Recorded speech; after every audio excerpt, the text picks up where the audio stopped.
2020년 5월 27일 수요일입니다. 오후 2시 44분 지나고 있습니다. 원래 차 타고 나올 시간도 됐지만은 약간 일찌감치 나오면서 영상을 찍게 된 이유가 큰 소리 약간 들려가지고 민감할 수 있는 주제이기 때문에 나왔습니다. 제 공부방 바로 옆방은 그 여성들 그 왜 손톱 발톱에 이렇게 뭡니까 네일 아트라고 하나요? 그거 하는 방이라 가지고 거의 여성들이 수시로 들락날락 거리기 때문에 제 방임에도 불구하고 제가 약간 일찍 나와 가지고 차를 타고 가면서 영상을 찍게 되었습니다. 그 집안에 남자 형제들이 있는데 그 중에 이제 맞이 특히 이제 큰 집에 종손이다 뭐 이렇게 되면은 그 종손에 아들이 없다, 자식 중에 아들이 없는 거예요. 딸만 있거나 아니면 아예 이제 무자식이거나 이런 상황에 놓이게 되면은 그 종손에 동생들이 있을 거 아니에요. 남자 동생들 집에서 이제 남자애가 태어나잖아요. 그러니까 조카인 거죠. 원래 이제 그 맞이 입장에서는 그 조카를 양아들로, 뭐 양아들도 아니에요. 실제로 그냥 줘버립니다. 종손에게 아들을 준다니까요. 동생 집에 놓았는 아들인데 자기 친아들을 형한테 보내가지고 형 집에 대를 잇게 합니다. 이런 이야기 하면 깜짝 놀랄 수도 있습니다만은, 그 다음에 첩사이라는 게 있습니다. 첩사이.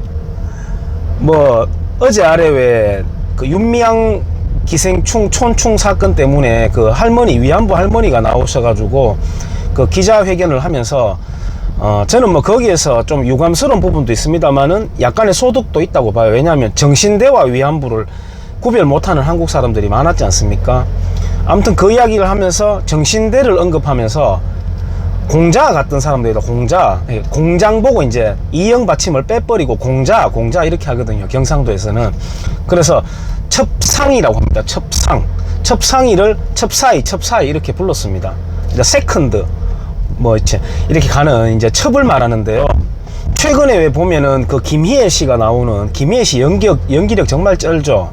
정말 멋진데 김희애 씨가 그 연기했던 JTBC 드라마에 보면은, JTBC는 그런 드라마 참 잘 만들죠. 근데 거기 보면은 왜 이제 그 외도해가지고 남자가 막 그런 그 소재가 나오지 않습니까? 옛날에는 그렇게 외도할 필요 없이 그 여성을 집안에 들여가지고 같이 살았다니까요. 같이 살았어요. 심하게 좀 많게는 3명이 여성이 있는 집도 있었습니다. 예. 내가 니 뭘로 봤냐고요? 나 실제로 봤어요. 실제로. 좀 집이 이제 그 땅 꽤나 있고 좀 살아야죠, 남자가 일단은. 근데 같이 살면서 그 여성 둘이서 있잖아요. 형님, 동서 이렇게 불렀다니까요. 형님 이렇게 불렀다니까요. 그 여자 둘이가 같이 살았단 말이에요. 지금의 탈레반 국가인 중동 같은 그런 데하고 똑같았단 말이에요. 뭐 조선도 탈레반적인 성격이 있습니다만 똑같죠. 그러니까 그런 이야기를 하면은 그 도저히 이해를 못하는 거죠. 지금의 여성들 같은 경우에, 뭐 남성들도 마찬가지, 젊은 사람들은. 저도 뭐 아직 늙었다고 말할 수 있는 나이는 아니지만, 그러니까 지금 그걸 진짜 받는 세대로서는, 아마 생존하는 세대로서는 제 나이대가 마지막 생존 세대일 겁니다. 그것도 시골에 살았던 사람만이 거의 경험할 수 있는 그런 모습들이었어요.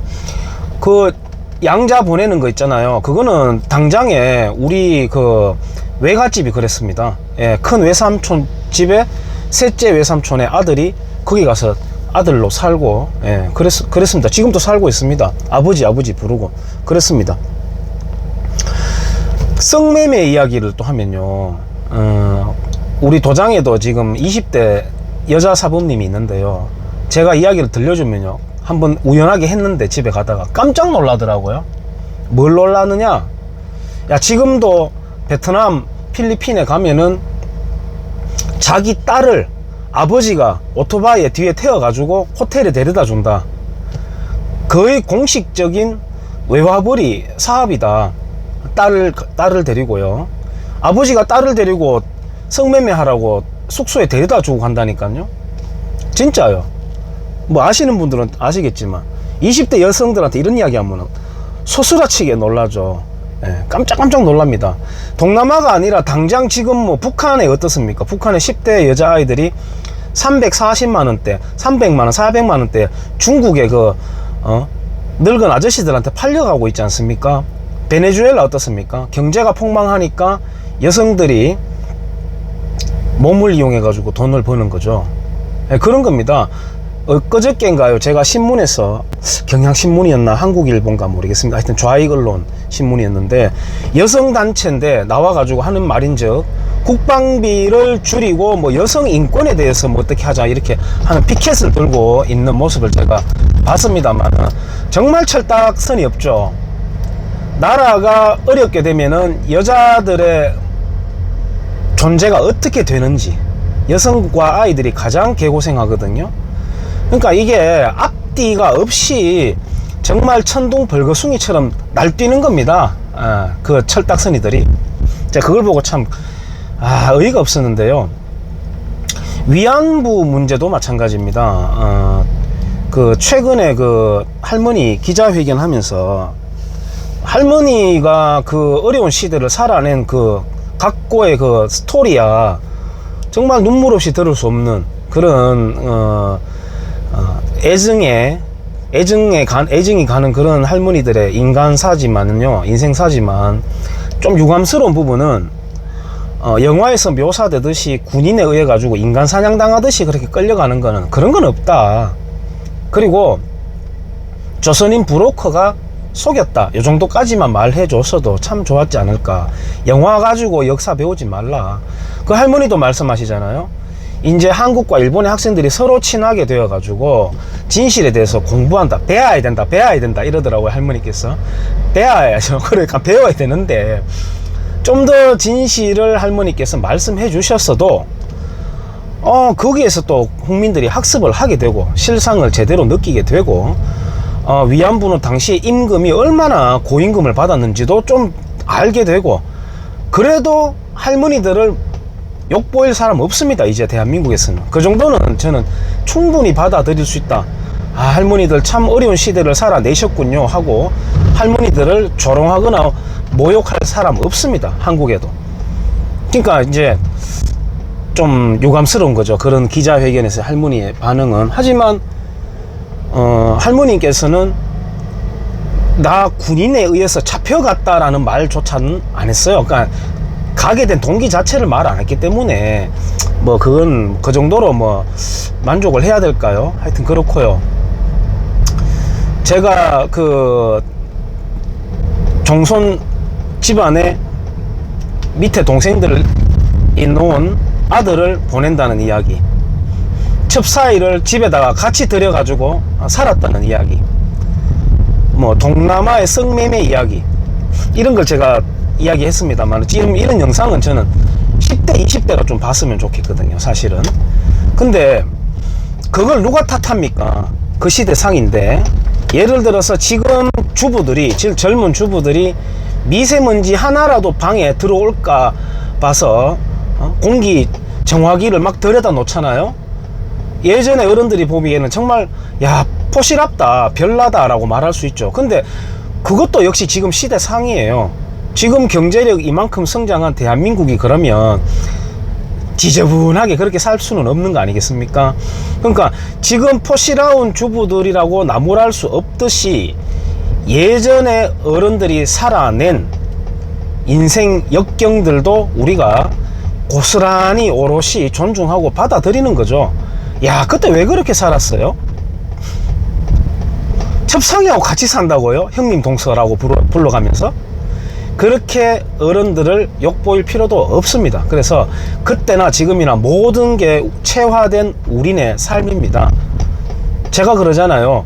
직접 저는 그걸 봤다고요.